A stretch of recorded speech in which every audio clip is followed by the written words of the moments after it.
we have different colors. The dogma is, if you have white color, you are more intelligent than the person who has a black color. Okay, that's the dogma. And if you look at the history, see, I always want to talk about very important thing, because people need to understand, like, you need to look at the timeline, you need to look at the history. Like, if they want to hear history, let's teach them history, let's teach them the right things, okay?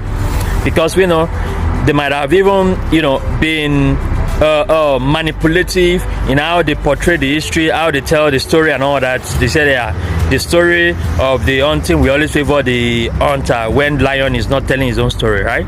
Okay, anyways, now you see, if you look at the history of humanity, all right, like, let's look at the timeline. Who were the first people that were first on the planet Earth? Who are the first people that evolve as human beings? All right, when you look at the human evolution, when you look at the evolution of Homo sapiens, all right, who are the first set of human beings?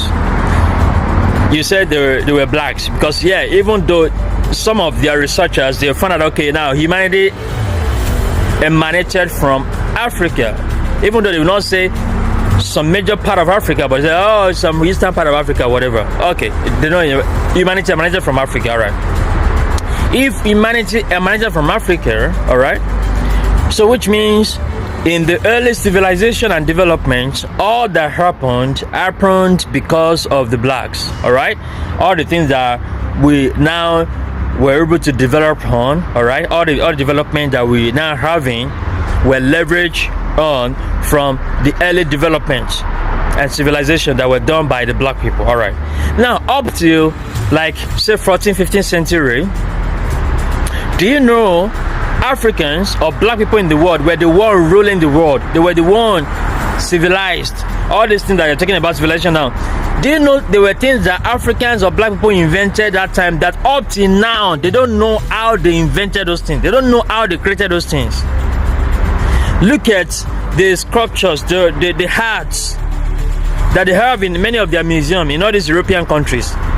Why do you think they are not returning them back to Africa? Why are they not returning them back to Nigeria, to Benin, where they stole them from? Because they can't just figure out how they made those things. For them, it's like, it's a miracle. How did they make, and that's like centuries of years ago. You see that?